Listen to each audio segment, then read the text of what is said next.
Okay, so we'll be talking about biomedical waste management and hospital infection control coordination and program.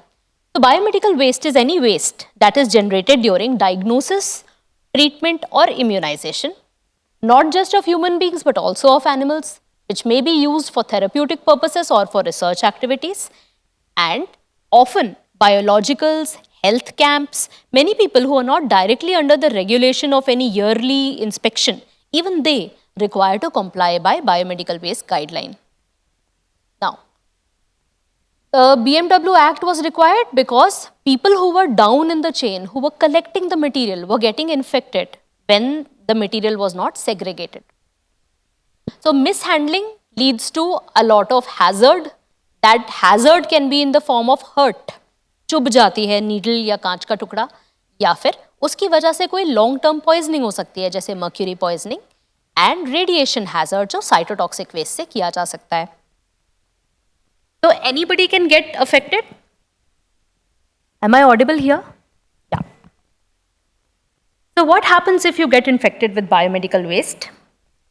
You can have bloodborne infections, which are HIV, Hep B, Hep C, and you can get other infections. But in today's time, one of the most problematic things is the antibiotics.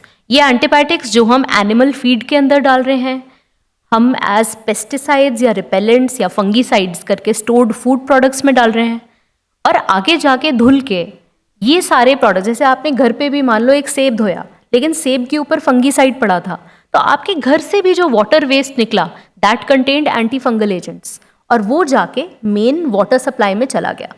कल को वो पानी जब कोई P रहा है तो उसे पता भी नहीं कि वो साथ साथ एंटी फंगल कंज्यूम कर रहा है, और उसकी वजह से उसकी जीआई ट्रैक का फ्लोरा चेंज हो रहा है.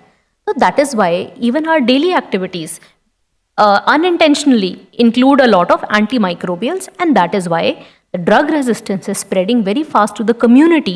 Even in people who have never visited the hospital, they end up being infected by multi-drug resistant organisms. Okay?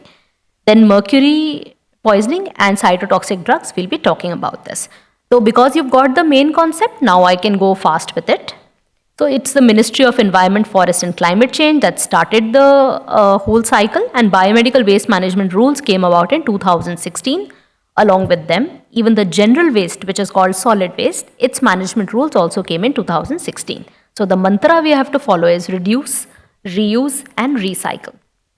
Now, the evolution of biomedical waste and how they went about. Currently, we have the rules of 2016 with amendments in 2018 and 19.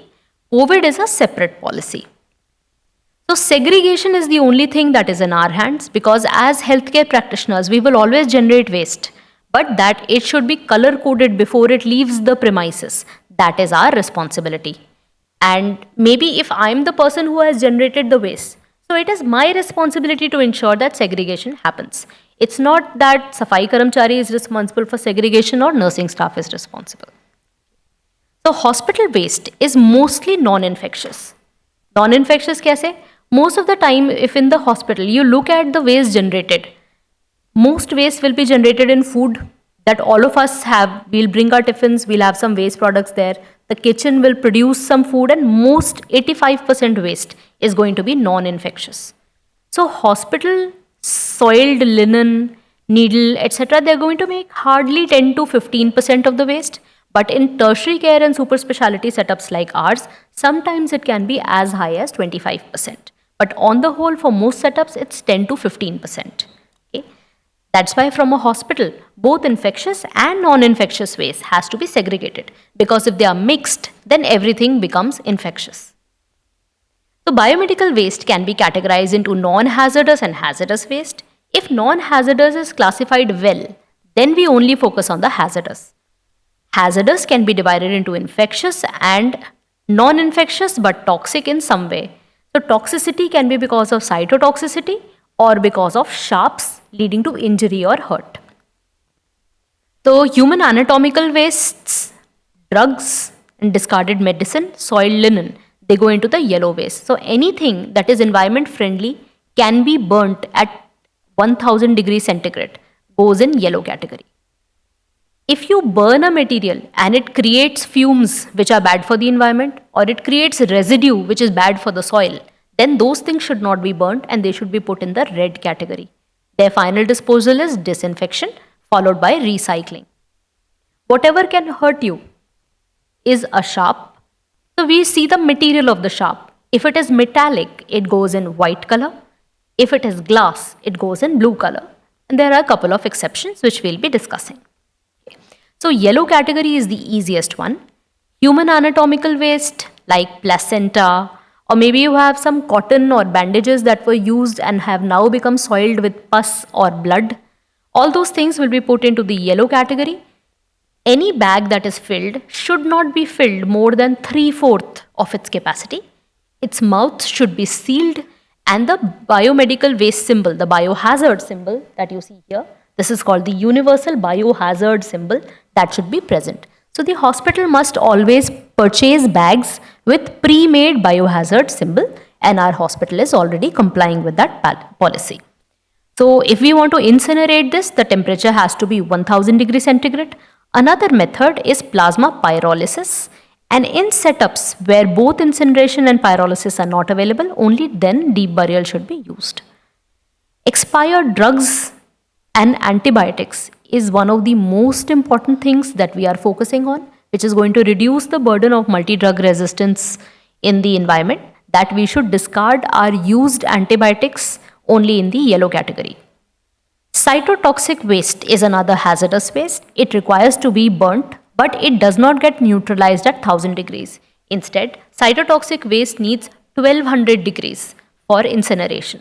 That's why it is put in a separate container. The symbol C, this C with a triangle, is a sign for cytotoxic waste. Only in regions of the hospital where cytotoxic drugs are being discarded, only there this bin is provided. And other yellow category waste should not be mixed with the cytotoxic waste. Then together, all these yellow colored things will be going to the common biomedical waste facility, and incineration will be done at 1000 degrees centigrade. Cytotoxic will go at 1200. And if your facility does not offer incineration at 1200, then it's better to return the cytotoxic drug to its manufacturer, who has this in their own facility. Now, this is where a lot of laboratory subjects might have a doubt. So can you just raise your hands if you are from the lab? Anybody who's from the lab, please raise your hands. Good, I'm happy to see there are a lot of lab people. So let's discuss the most common problem that we have. Okay, how many people from nursing side here? Can anybody raise their hands or from nursing side? Okay, there's nobody from nursing side. Anybody from surgery? Please raise your hands. Anybody from surgery? Come on, interact a little. I know there are surgeons out here. Okay, anybody from medicine? Please raise your hands. Okay, let's not waste time. Let's say that, okay, anybody in the first or second row? Sir, can we start with you? And behind Mithu ma'am. Sir, maybe you have a patient for whom you have taken out a biopsy sample and you plan to send it to the lab. Now, for some reason, the patient did not pay the bill or the patient left the hospital premises without informing you. Now, will the sample that you have collected be considered a biomedical waste or not? Anybody? Yes or no? Yes, it is a biomedical waste, but it has been generated in a non-laboratory setting. Many times it happens that the other clinicians who are not part of the lab are often confused about how to discard a laboratory waste if it is generated in their setup. So say, sir would call up somebody from the laboratory and ask them, how do we go about discarding it? So the laboratory person is going to ask you to describe the waste. So you will say that I have a plastic universal container. Inside it, I have, say, normal saline, and in that, a piece of tissue is lying, right? So together, how many of you feel that this qualifies as a yellow waste? Raise your hands. Good. Now it is a plastic container. Inside it is normal saline and a piece of tissue. How many of you feel it qualifies as a red colored waste? So I think most people here have no opinion at all, which is not healthy. Okay, so let's develop an opinion. Any laboratory waste which is currently potentially infectious should be considered in yellow category. So at the moment when the tissue piece which is kept inside is potentially infectious, yes, the overall color code can be thought of as yellow. However, in the laboratory, there is one additional rule. till the waste is not neutralized, it cannot exit the laboratory. So whether it is yellow waste or it is red waste, we make it sterile. How do we do it? We put it inside an autoclave. So an autoclave is run every day and all the potential waste is first autoclaved. Okay? So post autoclaving, this waste, the tissue piece inside is no longer infectious, right? Now for the sake of the environment, remember the waste cater to the environment. It is a plastic container containing a non-infectious product. What is the color category of this waste? Now it is red. So this is a common confusion that laboratory staff also have, and bigger confusion when this waste is generated not inside the laboratory. When you have a container which is made of plastic for the purpose of biomedical waste, it is a red category waste. But it cannot exit your premises till it is autoclaved. So if it is generated in the lab and you are autoclaving it, then the whole thing has to be thrown in the red category. If for some reason you already know that you're not going to autoclave it, which is not permitted by the way, then you may consider it yellow. So on ground, इसको कैसे किया जाए? So in the lab, what we do is anything that is received in universal container, उसके अंदर कोई भी tissue का piece हो, कुछ भी हो, हम उसे रेड कलर का वेस्ट मानते हैं. हम उसे रेड कलर के थैले में फेंकते हैं, फिर रेड कलर के थैले को ऑटोक्लेव करते हैं. So once it comes out of the autoclave, it is certified as a red category. ऐसा नहीं करेंगे कि पहले उसे येलो थैले में फेंकेंगे, फिर ऑटोक्लेव करेंगे, फिर थैला बदलेंगे. Okay, so for all the laboratory subjects sitting here who may have a doubt in this is something I will clarify again. अगर आप जो कंटेनर फेंक रहे हैं वो प्लास्टिक का है, वो यूनिवर्सल कंटेनर भी हो सकता है और वो ब्लड सीरम प्लाज्मा का वायल हो सकता है, क्योंकि ज़्यादातर वायल्स हमारे प्लास्टिक के ही आते हैं, राइट? उनको रेड कलर के बिन में फेंकना है, लेकिन आपकी जिम्मेदारी है कि वो ऑटोक्लेव होंगे और फिर आपके सिस्टम से एग्जिट करेंगे. ठीक है? In case you are not sure or the autoclaving facility is not with you, then put them in a red thela, seal its mouth, write very clearly on top, this is not autoclaved. Send it to the biomedical waste, common biomedical waste facility which is present in AIIMS, or send it directly to microbiology department. We will autoclave it for you and then ensure that it is safe to exit the premises. Have you understood? If there's any doubt regarding this, you can ask me now or you can ask me after the session, because this is one of the most common confusions I have come across. Even residents ask this doubt. So I will clarify once more. If it is a plastic universal container or a vial containing blood, serum, plasma, anything, for discarding purposes, you will put it in the red bin and then autoclave the red bin and only then let it exit the premises. Okay. Even if the liquid contains is the not normal saline, it is formalin, even then the whole thing is considered a red waste. Okay. So this is what your red waste looks like, that all the vials, all cannulae, catheter, all the collection systems, drainage bags of the catheter, gloves, anything mota mota which is made of plastic या rubber is to be considered in red category. क्यों? Because उसको जला नहीं सकते safely, fumes निकलेंगे, and अगर जला दिया तो भी जो रेजिड्यू निकलेगा वो सॉइल के लिए फ्रेंडली नहीं होगा. ये रीजन है कि प्लास्टिक या रबड़ के सारे मटेरियल्स रेड कलर के वेस्ट में काउंट होंगे. Next we come to the white category, which is a category for sharp waste. So the ideal container for sharp waste could be something that can be used both as a hub cutter or a hub collector. Okay. Now many of you may have seen this yellow colored thing which is present in the ward. This is a patented product of BD company and they call it a hub collector.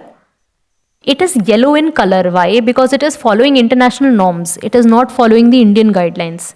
So had it been made in India product, it would have been white in color. So don't get confused with this hub collector being yellow.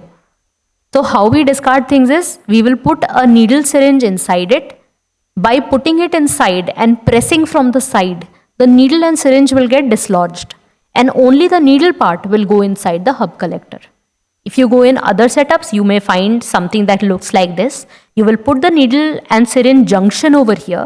Then you will pull this lever down and this will physically separate your needle and syringe by cutting them. Or you have this container which can be used as a sharp container in our setup, where you manually remove the needle from syringe and throw only the needle inside it. The container to be acceptable must be puncture proof, leak proof and tamper proof. That is, 3/4 जब ये container भर के seal होगा तो जो जना इसको उठा के डिस्कार्ड कर रहा है उसको चुभना नहीं चाहिए अंदर की सुई, उसमें से खून वगैरह टपकना नहीं चाहिए, इसलिए वो लीक प्रूफ हो, एंड आगे भी सिस्टम में कोई इसे खोल के अंदर से मिसयूज ना कर सके. सो these two containers are currently being instituted in AIIMS because they follow all three norms of being puncture proof, leak proof and tamper proof. So white color category stands for metallic waste that can cause sharp injuries. So blades, needles, suturing needles and anything else that is connected to a sharp item and is metallic in nature goes into the white bin. Okay. Now your exceptions here are the tuberculin syringe, जिससे हम BCG vaccine देते हैं या Monto's testing करते हैं. The needle and syringe are continuous with each other and you cannot cut them apart. So together the needle and syringe make one entity and that entity is a sharp. That's why tuberculin syringe are an exception, that they go into white in spite of being connected to a plastic appendage. Okay. So now how do we proceed with the white bin? For your purposes, you will place it in the white bin and fill it up maximum till 3/4 and seal it. What happens later is you send it to us in the biomedical waste facility and we autoclave this entire section again because सारी needles के अंदर लगभग सभी में खून होगा and हमारी premises को exit करने से पहले हमारी जिम्मेदारी है कि उसका infection lower हो. So microbiology autoclaves all the white and blue sharp containers that you send us and only then we send it out. That is also the reason why we spend a lot of money in buying the right containers so that they are autoclavable and that even after autoclaving they remain tamper proof. Next, your glass vials, glass bottles, some ampules are also glass in nature, then petri dishes, glass slides that we have. All those things are potential sharp. So if somebody asks you that a broken vial versus a vial which is not broken till now, is there a different category for them? No. Anything that is potentially breakable for the purpose of biomedical waste, we consider it broken. So all glass sharps, whether they are intact or broken, go into the blue bin, and let's call it the blue puncture proof container or PPC. The criteria that it must fulfill is puncture proof, leak proof and tamper proof. Once again, 3/4 से ज़्यादा इसको भरना नहीं है. You seal it and send it to microbiology. We will autoclave it and then send it forward to the common biomedical waste facility. And glass is easy to recycle after disinfection. Eventually the facility is going to heat it, melt it and recast it. Lastly, we come to non-infectious or general waste. So most of you have seen the green bin and the blue bin. In fact, even before hospital premises, you may have seen it at the airport and railway stations. So any waste that can be recycled safely is put into the green bin, and it is encouraged that you compost such vegetable waste or household waste. Whatever cannot be recycled by composting, like plastic cups or empty pens or all your routine waste, which is not biodegradable, that goes into a blue category. How is general waste blue category different from biomedical waste blue category? The general waste has a blue color ka thela. A biomedical waste which is blue is a puncture proof container. That's why I hope there is no confusion between the two. Liquid waste that is present in the laboratory, not just in the laboratory. आपने कई बार देखा होगा कि आप hospital के corridors में चल रहे हैं तो नीचे खून के धब्बे पड़े होते हैं. तो जो हॉस्पिटल में झाड़ू पोछा हो रहा है, पोछे का पानी जो निकल रहा है, do you think it is general waste और it is biomedical waste? So many of the times जो पोछे का पानी है उसके अंदर भी ब्लड स्पॉट्स के रेजिड्यूज हैं, उसके अंदर हो सकता है पस डिस्चार्जेस हो और बहुत सारा ऐसा वेस्ट हो जो जनरल वेस्ट में नहीं फिट होता. इसलिए हॉस्पिटल का सफाई धुलाई का जो पानी भी निकलता है वो भी बायोमेडिकल वेस्ट ही माना जाता है. This goes in to the yellow category and how we discard it is hospital का जो सप्लाई है एक्सट्रिंसिक, दैट इज म्यूनिसिपैलिटी में पानी जाने से पहले we pass it through something called ETP, which is effluent treatment plant. So AIIMS has an STP और ETP, and जितना भी हॉस्पिटल की ड्रेन्स हैं they are connected to the ETP. तो जितना भी हमारा इन्फेक्शियस वेस्ट निकलता है ETP के थ्रू वो प्रोसेस होता है, न्यूट्रलाइज होता है, and the water becomes fit to join the municipal water. Remember, ETP does not create drinking grade water. It just creates water which can safely join the municipality water. And in our institute, we are doing an additional step. We are recycling it a second time and making it appropriate for use like watering of plants. So that's why the AIIMS system is STP and not ETP. अगर ETP होता तो वो पानी सीधे सिर्फ municipality में निकल जाता, बट एम्स के अंदर जो STP है वो उसे सेकेंड राउंड ऑफ क्लीनिंग करके fit for use in watering plants या other domestic activities, not for drinking, not for personal use करता है. So that's why our facility has an STP which is one step higher than ETP. So in AIIMS, we have 2 STP plants where water is treated, and currently we are using it for gardening purposes and maintaining the greenery of AIIMS. Okay, so the facility goes like this, that you have some biomedical waste which is being created. The thela is being filled when it is 3/4 full. The mouth is being tied securely and it is being put into appropriate colored bins which are foot operated. Then once it is put inside, you can see how it is being put, and then all the safai karamcharis who are working in the biomedical waste section, they have these containers on wheels and they are pulling it or they are loading the stuff onto e-rickshaw for transport to waste management center. So this is how it is being transported. I hope you have seen this facility. This is behind the routine buildings. This is, if you've seen the Indo-Sweden Center, so this is the building next to that. Okay, so this is what the biomedical waste management complex looks like, and it contains all your big autoclaves. So any other facility who has not done autoclaving, we recheck, cross-check, and we double autoclave these things to make sure. Then the waste that is put needs to be weighed. So can you see?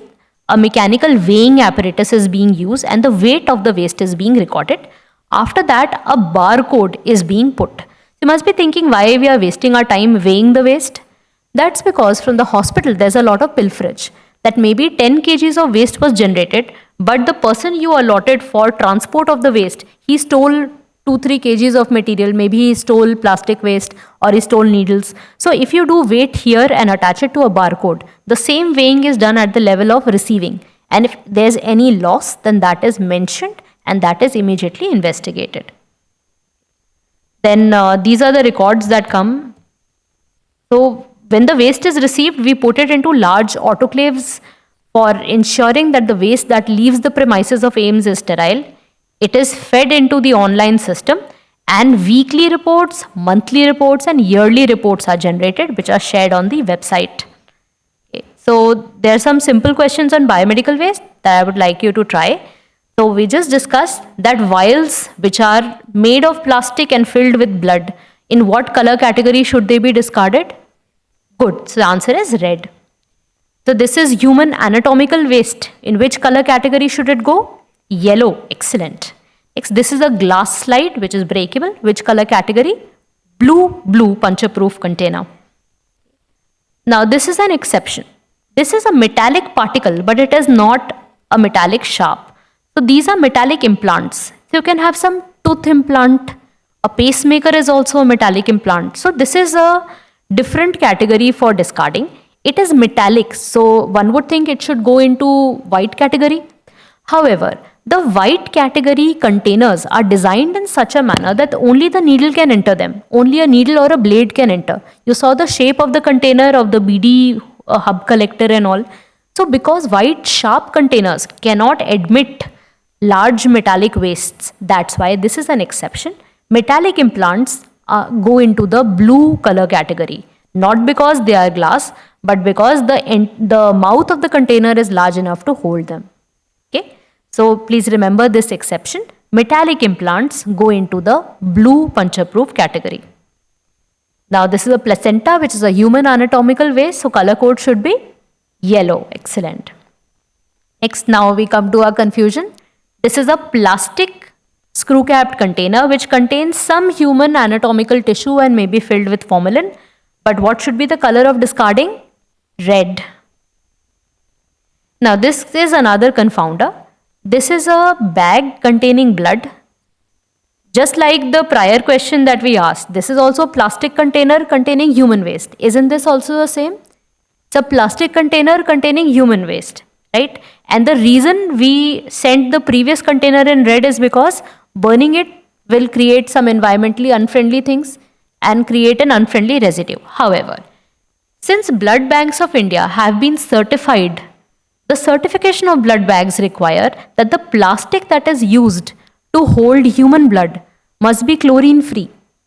It is the chlorine that leads to chlorofluorocarbons and harmful vapors. If you make a plastic bag which is chlorine free, it can be burned safely. It does not contain any vapors that will harm the environment. So only the blood bag which contains human blood and comes from a certified blood bank. And currently in India, more than 95% blood banks are certified and their bags are chlorine free. That is why this entire system can be burnt without any residue. So now can you tell me the color category of blood bags? It is yellow. So this is another exception. Please remember it. The blood bags go into yellow because the plastic that they are used for them is environmentally safe. This is a sharp, which is a blade. So color category of disposal should be white. That's right. This is, can you identify what this is? This is a guide wire.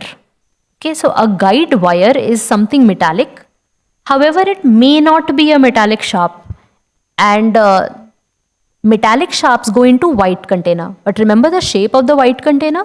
It is only big enough to admit one needle to go inside or one blade to go inside. So in spite of being a metal, do you think a metallic guide wire would fit inside a white container? It will not. So that is why metallic guide wire, like any other metallic implant, is shifted into the blue category. So metallic implants, including a metallic guide wire, go into the blue sharp category. This is a needle which is used for suturing or say episiotomy. It's a sharp. So metallic sharps go into white. This is a vial which is glass. So which color category? Blue. Great. Okay, this is a tuberculin syringe, or this is a syringe for that matter. Any syringe goes into white container. If this was a syringe whose needle and syringe could be separated, then needle would have gone into the white container and syringe would have gone into the red container. Okay, this is a Foley's catheter. In which color would you like to discard it? Red. Great. This is an ELISA plate. It's a lab waste. It is plastic in nature. So it goes into which color category? Red. And being a lab waste, it must be autoclaved before it exits the premises. This is an anatomical waste, but it is not human anatomical. So what is the color category? It remains yellow. So any anatomical waste is yellow. It can be burnt safely and the fumes created will not be environment harming in any way. Okay, so to summarize, the biomedical waste can be divided into sharps and non-sharps. The sharp, if they are metallic, they are white. Sharps, if they are glass in nature, they are blue. But there are some exceptions. Some metals, which may or may not be sharp, but they can't enter the white container because of their shape, are shifted into the blue category. So such things are metallic implants, including metallic guide wires, which are shifted to the blue category. For waste which is not sharp, we divide it so that can it be burnt safely without harming the environment? Then it goes into the yellow color category. And if it cannot be burnt safely without harming the environment, it goes into the red category. Liquid waste goes into ETP, but it remains a subcategory of yellow waste. In the same vein, biomedical waste can be infectious as well as hazardous. So blood spill is a sort of hazard. If blood is present, it can lead to some transmissible diseases like HIV, Hep B and Hep C. So what is the protocol of blood spill management in AIIMS? So in front of you, if you see a blood spill or if you have caused the blood spill, then it is your responsibility to manage it. So first you assess what is the size of the spill. If the size is less than 10 ml, then you can manage it on your own. 10 ml means how much? 10 ml means that if you would put it into a vial of blood, the whole vial would be filled. That would be 10 ml. So इतना blood की spill generally होती नहीं है unless you are in a resuscitation attempt or it has happened in the OT. So aside from these two places, most of the spill that we even accidentally manage are less than 10 ml. So the protocol I am showing is for a less than 10 ml spill, and all of us are supposed to know how to manage spill in our location. So the moment there is a spill, first inform people around you not to come to that area and call for help. Who will you call? You will call up the housekeeping team. You can also call the microbiology department or the infection control nurses. But the ones to help you out on ground fastest will be the housekeeping team who's on duty at that time. First, you isolate the area with a yellow ribbon. Where will you find this yellow ribbon? There is a spill kit that is available in your setups. So consider this a homework. Whichever part of the hospital you're working in, find out which is the place with the nearest spill kit. And if you don't know which is the spill kit location of your area, kindly contact microbiology department and our infection control nurses will guide you to the nearest spill kit available. So once you face the NABL inspection, anybody who's randomly walking in the corridors can be stopped and asked that where is the nearest spill kit. So therefore, this is an information that all of us must have in our setups. For the faculty who are present here, it is our duty to ensure that the spill kit is always available, and if used, it is refreshed and refilled with all the necessary materials. So even if you are in a subject like say anatomy or physiology and you think it's not common for a spill to happen in your setup, even then the spill kit must be prepared and must be placed in the designated area. Okay. So at the time when a spill unexpectedly happens, you know where it is kept and what are its constituents and how to go about it. So first you isolate the area of the spill. There is a yellow ribbon provided which is going to make a boundary line. So make the boundary line at least twice the size of spill, if not larger. Then wear the PPE which is present in the kit. What is that PPE? So think about it. If there is a spill, you will be managing it with your hands. Your feet might be stepping into the spill, and it's possible that while managing you can get something on you. So therefore you need to be covered. Your hands need to be wearing gloves. Your feet should be in shoe or footwear which cannot be pierced by anything sharp. Right? So it's good to be wearing gumboots or thick rubber gloves. And your front should be covered in a non-absorbable material. So that is the PPE that is provided to you there. You cover the spill area with something which will absorb the blood. So what is that?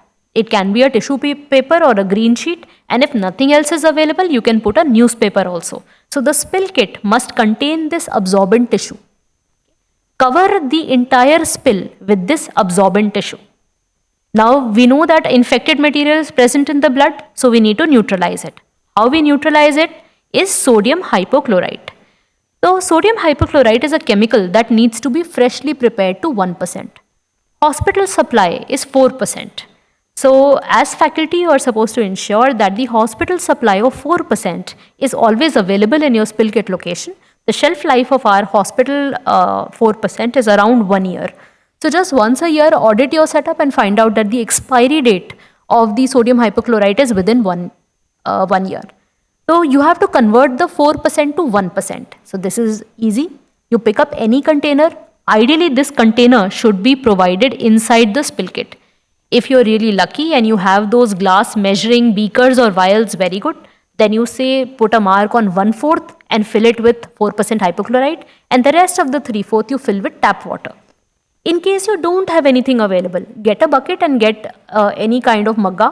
Take 1 mugga of hypochlorite and 3 muggas of pani, and you have a 1:4 solution.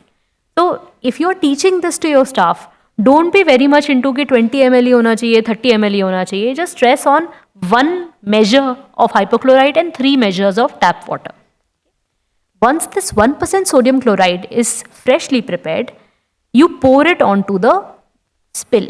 So you have a blood spill. Over that you have already put tissue paper or newspaper. Over that you put this freshly prepared 1%. How much of the 1% solution to put?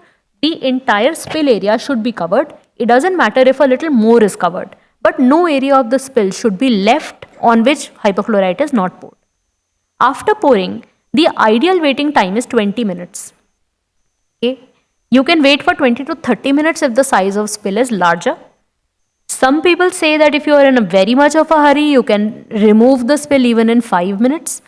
But as per literature, hypochlorite removes all traces of HIV in a maximum contact time of 20 minutes and minimum contact time of 5 minutes.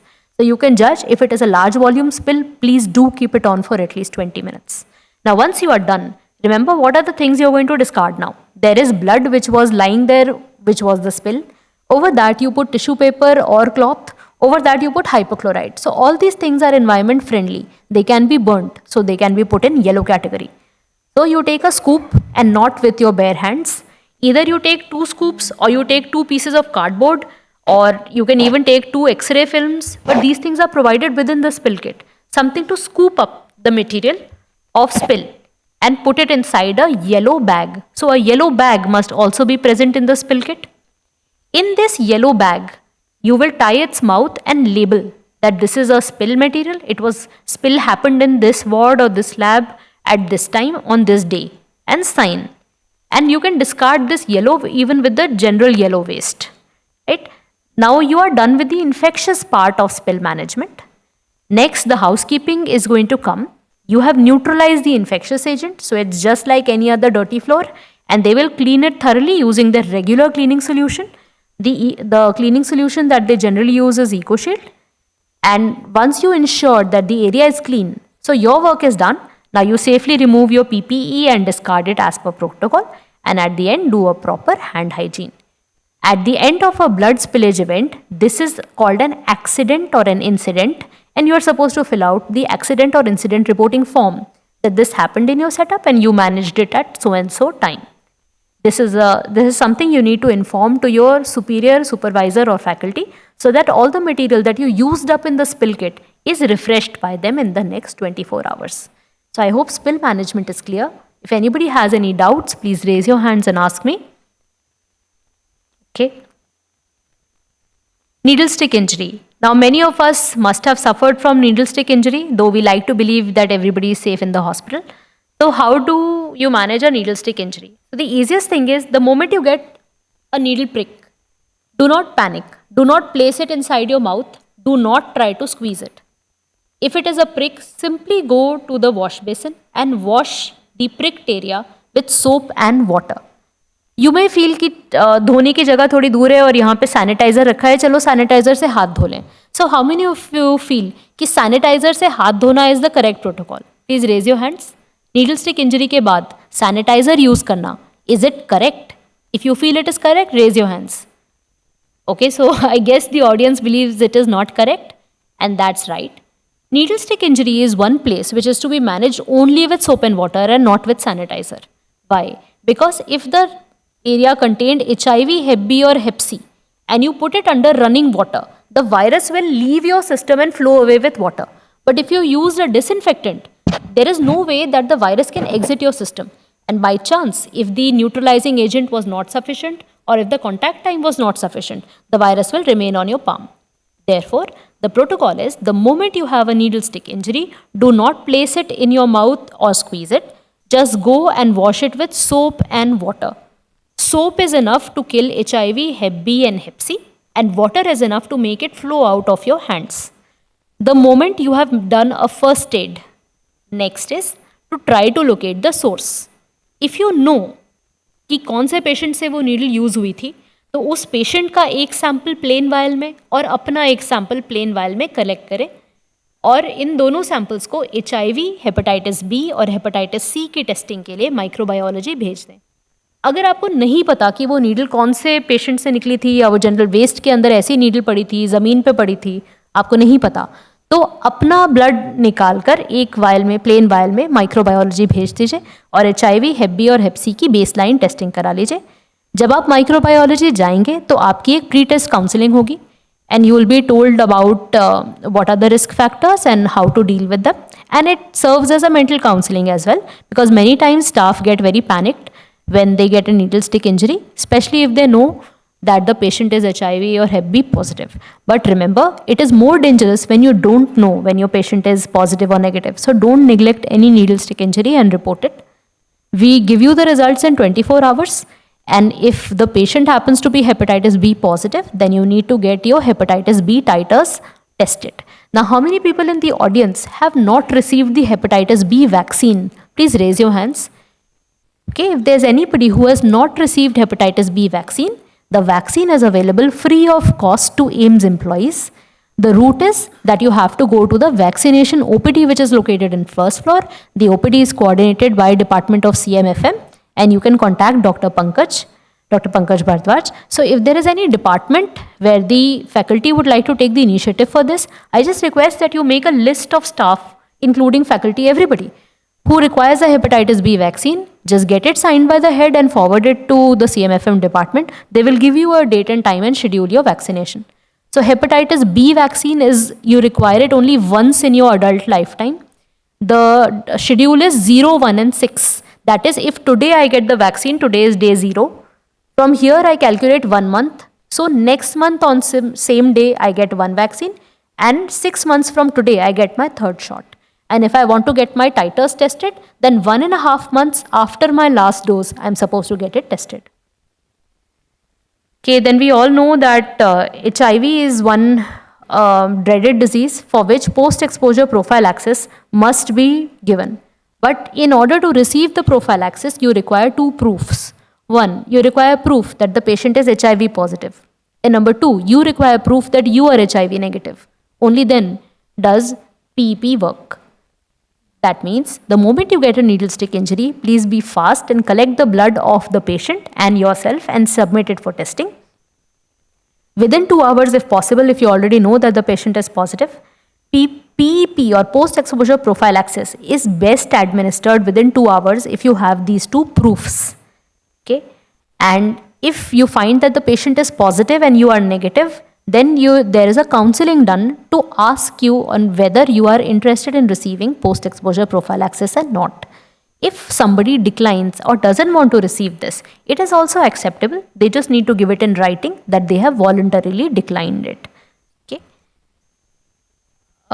Then for hepatitis B, it's best if you are vaccinated and your titers are above 10. Even if your titers are equal to 10, it's okay.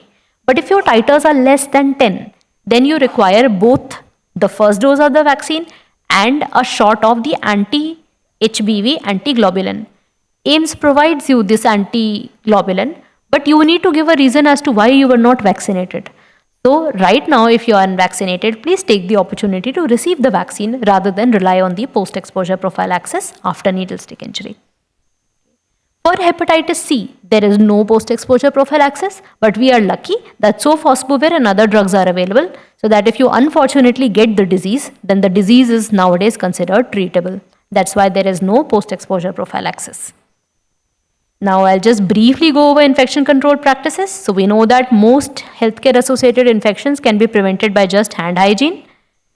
And UTI is the commonest healthcare associated infection, then VAP, then surgical site infection and bloodstream infections.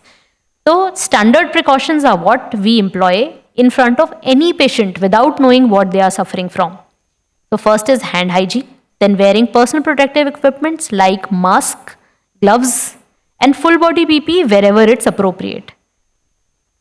We can also reduce the infection to everybody else, that when we generate waste, we discard it properly so that we don't pose a sharp hazard, etc. to everybody else.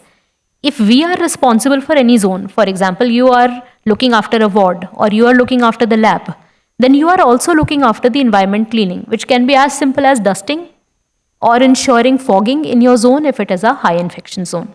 And finally, biomedical waste management of your premises is your duty. So we know what are the personal protective equipments available. We know the sequence of donning and doffing. I'm not going into that. The 5 moments of hand hygiene. Okay, so steps of hand hygiene are how to hand wash. Moments of hand hygiene are when to hand wash. So before you touch a patient, after you touch the patient. That's the easiest. But before an aseptic procedure, that is a procedure in which you plan to penetrate the skin of the patient, right? Lastly, if you have by chance touched the body fluid of the patient, you must perform hand hygiene immediately. And once you exit from the patient environment, you may do hand hygiene again because you have touched the surroundings. So these are 5 moments. Remember, steps of hand hygiene are how to do hand hygiene, and moments of hand hygiene are when to do hand hygiene. These are the procedures, indications we all know for transmission-based precautions, and many of us are suffering from cough and cold at the moment. So the simplest thing we can do is, if you are sneezing, don't sneeze like this. Instead, sneeze in your elbow. So that is called cough etiquette. If you know that you are suffering from deeper URI and you're going to remain sneezing throughout the day, better to wear a triple layer mask. If you're working in a very sensitive zone and your infection can be transmitted to, say, immunocompromised patients, better to wear an N95 mask, or do not enter that zone where you feel that patients are very immunocompromised and you are carrying an infection. Now, lastly, vaccination. So I just mentioned hepatitis B vaccine is one essential vaccine for healthcare workers. The second essential vaccine for healthcare workers is, can anybody answer? The second essential vaccine is tetanus. Okay. So hepatitis B vaccine needs to be taken one course in your adult life. Tetanus requires to be taken once in 10 years. So everybody present in the hall, I hope you have taken your one schedule of hepatitis B, that is 0, 1 and 6. And secondly, you have taken one tetanus shot in 10 years. If not, again, these two vaccines are available free of cost, and notify this through your HOD to the vaccination department. They will help you out. Okay. So while many vaccines are recommended, it's always best to take all of them, but the minimum essential ones are hepatitis B and tetanus. So now just a couple of questions to conclude the session. So if you have a plaster cast, is it a biomedical waste or is it a general waste? A plaster cast. It is a biomedical waste. And what is the color category of a plaster cast? It's a yellow category, very good, because it can be burnt safely. So plaster of Paris can be burnt safely, and a plaster cast is a yellow category waste. Laboratory waste in general is a yellow category waste. Okay, but here the picture shown is a petri dish. So if I neutralize this waste, that is if I pass it through an autoclave, after that I can discard it in red color. A Euro bag which is made of plastic, what is the color code? Red. Gloves, again made of rubber or latex. Red, very good. A mask, yellow because it can be burnt. Again, a vial which contains this happens to be a COVID sample transport container, but again it's a plastic container containing anatomical waste. But being a plastic container, the discarding category is red. Okay. And lastly, the essential vaccines for all healthcare workers are hepatitis B vaccine, schedule being 0, 1 and 6, and a tetanus vaccine which has to be taken once in 10 years. Thank you very much for your patient listening. If there are any questions, I'll be happy to take. We have the signature facility available outside, so kindly do sign your attendance. Any questions?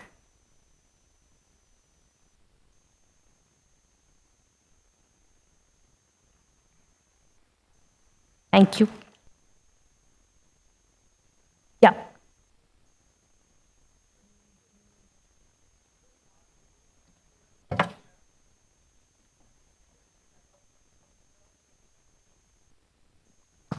And the needle shaft is around 1 meter long. It's metallic. All kind of biopsy needles. So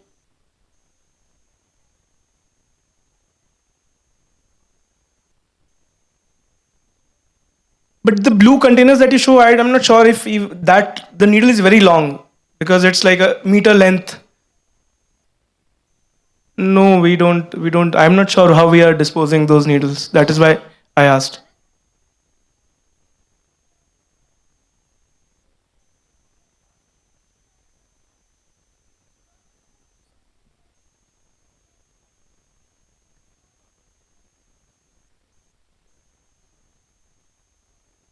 Yeah, because I just saw that. I'm not sure how we are disposing our needles, the needles that we are using. Okay, take it.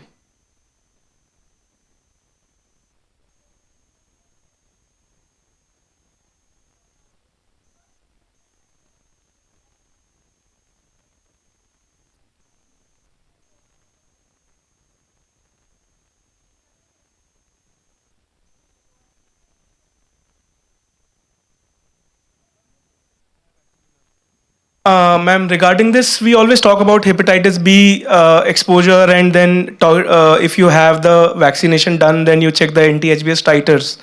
But so I had exposure in my residency times. So I realized, ma'am, what happens is generally we talk about should we take a PP, the HBIG vaccine should be taken or not. So they say that they get the anti-HBs titers, and depending upon that, you decide. And the first dose should be injected probably somewhere around 48 to 72 hours. But the anti-HBs titers are, if you try, you will never get a report with the. I'm not sure how to get the report fast. So Yes, sir, that's a fair question. So, if you have been vaccinated against hepatitis B, if you are, say, you're being newly vaccinated, then when you finish your third dose, get anti-HBs titers done 1.5 months after that. And if those titers are adequate, actually you can sit back mostly for the rest of your life that it's okay. So instead of waiting for a needle stick injury to happen, this is best practice. But maybe such a thing happens, you have a needle stick injury, and as sir rightly said, the report does not come in time. So you are scared of whether you should receive a shot or you shouldn't. Well, if you have been vaccinated once and you have demonstrated titers, then you can sit back. But if not, if you wish to receive the shot and the shot is available free of cost in the setup, receive it within 24 hours. Okay, even if you think you're waiting for the report or you're sure your patient is positive and happens to be a very sick case, then this is a case to case basis. If you as a healthcare worker are very apprehensive, then receive the vaccine dose within 24 hours of the prick. Right? But best practice is wait, let the result of the titer come. If it is equal to 10 or above, you don't need to do anything. If it is less than 10, you take an anti-HBs immunoglobulin. But the immunoglobulin is a very expensive shot. It is 30,000 rupees. So while it is given free of cost, it can only be administered to you once we see a report of anti-HBs titers being less than 10. So in the setup, what we can do for you is we can keep the assay available. The assay is available. It is free of cost for healthcare workers. But if we have to run a single sample, it is not a cost-effective procedure. But on case-to-case basis, it can be discussed and we can run a single sample for you. But the problem occurs if this needle stick injury happened on a holiday or something, that the test is not being run because it's not an emergency investigation, anti-HBs titers. Any other question? Yes, sir.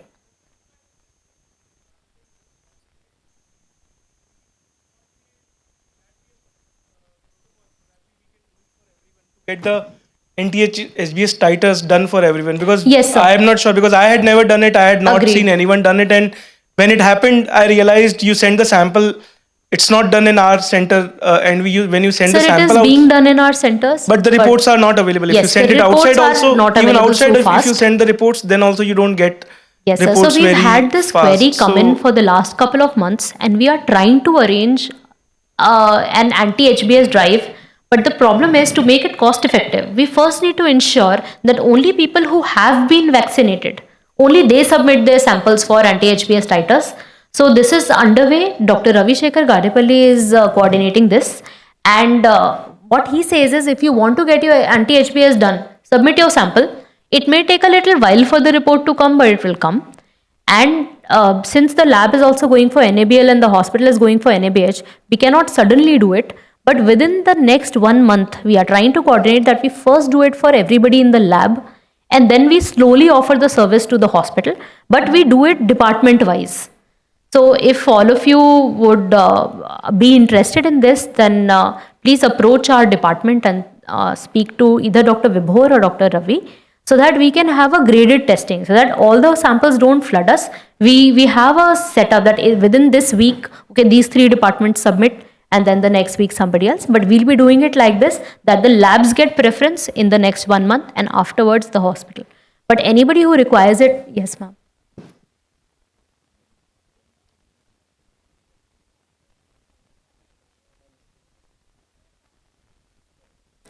Ma'am, there is no exact recommendation of repeating the titer at all. There are only 2 times that CDC says that you should get it tested. One is 6 weeks after receiving the vaccine, and second is at the time of needle stick injury if your patient is HBs positive. Aside from that, it's only our apprehension that drives it. There are no fixed guidelines, because it is believed that one completed schedule of 016 gives you protection for 30 years. And the antibodies will decline over time, but that doesn't mean you're not protected. Your memory cells are present. Thank you. Any other doubt? I'll be happy to answer. Please come up and ask. Okay, we have one more HIC session like this on 21st, and after that, the official NABH training for hospital infection control will be over, because the training is over for nursing staff separately, housekeeping staff separately. So this was a training for grade A and B officers. So any of your friends and all who have not attended this training, kindly come on 21st, because after that the official training of HIC would be over. Thank you so much for joining us.